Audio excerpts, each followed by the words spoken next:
और चलिए अब आपको सीधे सदन में लिए चलते हैं। क्या कुछ कह रहे हैं नेता प्रतिपक्ष टीकाराम जूली, सदन के बाहर की तस्वीरें। जिम्मेदारी सरकार की है, वो बाध्य है धारा 356 के अंतर्गत।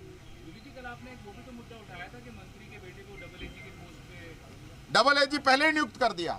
मैंने कल मुद्दा उठाया था भारत सरकार के गृह मंत्रालय की, जिसके गृह मंत्री अमित शाह हैं, उनकी ये गाइडलाइन जारी हुई है कि कोई भी मंत्री अपने परिवार को किसी भी प्रकार का कोई लाभ का पद नहीं दे पाएगा, लाभ नहीं देगा। लेकिन यहाँ दिया जा रहा है, सरेआम दिया जा रहा है। ये लोग अमित शाह की बात को नहीं मान रहे। जो नियम है, कानून है, आप कानून नियम देख लीजिए। लगातार हम तो कर रहे हैं, हमारी सुन कौन रहा है? विधानसभा के अंदर हम अपनी बात कह नहीं पा रहे हैं, हमारे सदस्य को निलंबित कर दिया गया है, हमें बोलने नहीं दिया जा रहा है, बात तक नहीं रखने दिया जा रहा है। सरकार की तरफ से कोई सुलह का कोई प्रयास नहीं किया जा रहा है। ये तो तानाशाही है।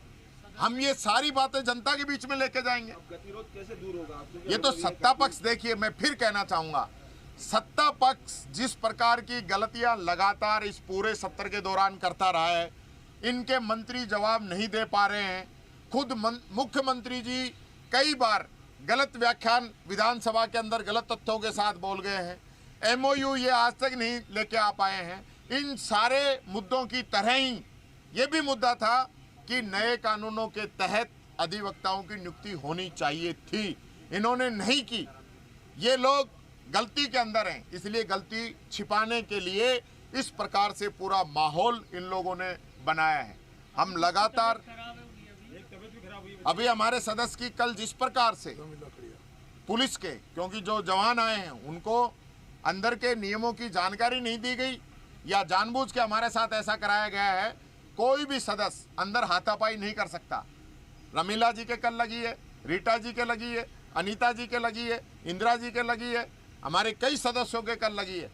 ये इस प्रकार की, और पुरुष कांस्टेबल महिलाओं के साथ हाथापाई कर रहे हैं। ये तो अन्याय एकदम ये लोग कर रखे हैं। आंख मीच रखी है। वीडियो फुटेज निकाले जाएं कि किस प्रकार से ये लोग अंदर कार्रवाई कर रहे हैं। ये तानाशाही करना चाह रही है सरकार। ये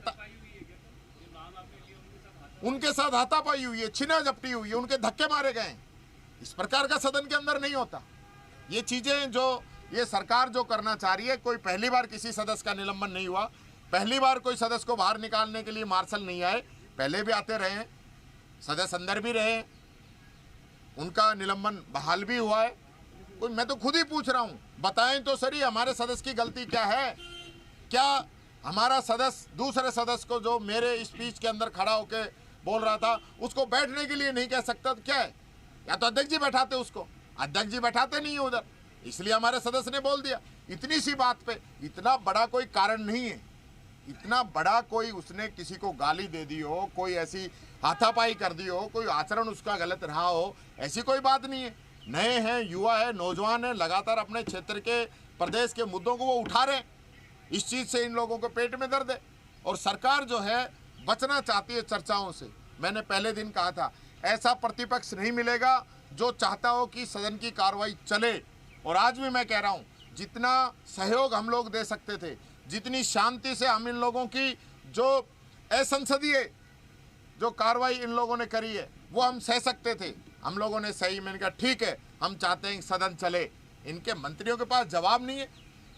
आज भी आप देख लेना, प्रश्न के जवाब में मंत्री भाषण दे रहा है। ये कोई मतलब है इनका?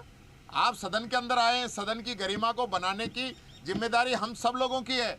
सत्ता पक्ष जिस प्रकार से सदन की गरिमा को अपने लाभ के लिए बार बार तार तार कर रहा है, इसको पूरा प्रदेश देख रहा है।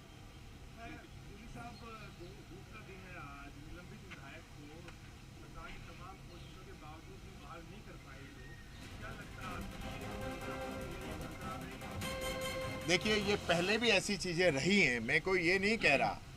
निलंबित भी होते हैं, बहाल भी होते हैं। मैं फिर कह रहा हूं, उसने ऐसा किया क्या है? ऐसा कौन सा मूंछ का बाल बना रही है सरकार कि उसको निकालना ही है? उसने किया क्या है? उसका जुर्म तो बताएं। अगर उसने गलती हमारे पहले सदस्यों से हुई, हमने माफी मांगी, ऐसा नहीं है। आज सत्ता के लोग गलतियां कर रहे हैं और माफी हम मांगे, ऐसा नहीं होने वाला है। जो मर्जी ये करें, हम पे आज जितने भी अत्याचार करेंगे सहने के लिए तैयार है। प्रतिपक्ष को आप सुन रहे थे और उनका कहना यही कि मुकेश भाकर यंग हैं, अपने क्षेत्र में काम कर रहे हैं, युवा नेता हैं और ऐसे में अगर उनसे कोई गलती हो तो बताएं, कोई वीडियो हो तो वो बताएं, कोई गलती नहीं और बिना गलती के निलंबित करना सही नहीं है। ये अत्याचार जो हम पर हो रहा है हम सहेंगे लेकिन हम अपनी आवाज़ भी उठाएंगे। तो उन्होंने ये भी कहा कि जो गलतियां हैं वो सरकार की तरफ से हो रही हैं और चाहते हैं कि माफ़ी हम मांगे लेकिन हम माफ़ी नहीं मांगेंगे। अगर गलती होती तो हम माफ़ी मांगते, जैसे कि पहले हुआ था तब गलती होने पर हमने माफ़ी भी मांगी थी, लेकिन अब जब कोई गलती नहीं है तो ये गलत कार्रवाई हो रही है। नेता प्रतिपक्ष टीकाराम जूली को आप सुन रहे थे। तो राजस्थान विधानसभा में कांग्रेस विधायक मुकेश भाकर को निलंबित और धक्का मुक्की को लेकर आज भी लगातार हंगामा जारी और हंगामे के बीच विधानसभा की कार्यवाही को आधे घंटे तक के लिए स्थगित कर दिया गया है। आज विधानसभा शुरू होते ही शोरगुल के बीच प्रश्नकाल की कार्यवाही शुरू हुई। विपक्ष के सदस्यों ने नारेबाजी कर न्याय की मांग की तो हंगामा और शोरगुल इस कदर था कि विधायकों के सवाल और जवाब भी ठीक ढंग से नहीं सुने थे। वासुदेव देवनानी ने कार्यवाही शुरू होते ही कहा कि विपक्षी सदस्यों से आग्रह है कि जिस सदस्य को निलंबित किया गया है उसे बाहर भेजें। फिलहाल विधानसभा की कार्यवाही को आधे घंटे के लिए स्थगित किया गया है। वहीं क्योंकि आज बजट सत्र का ये आखिरी दिन है तो आज शाम को मुख्यमंत्री फिल्म सावरकर भी तमाम विधायकों को दिखाएंगे। तो वहीं शाम को डिनर का भी आयोजन किया गया है और ऐसे में सभी विधायकों को आमंत्रित भी किया गया है। इसी बीच कल जो हंगामा रहा वो हंगामा आज भी तूल पकड़ता नजर आया। आज भी सदन में हंगामा हुआ, प्रश्नकाल की कार्यवाही चल रही थी, प्रश्नकाल चल रहा था और उस दौरान ही हंगामा विपक्ष करता नजर आया।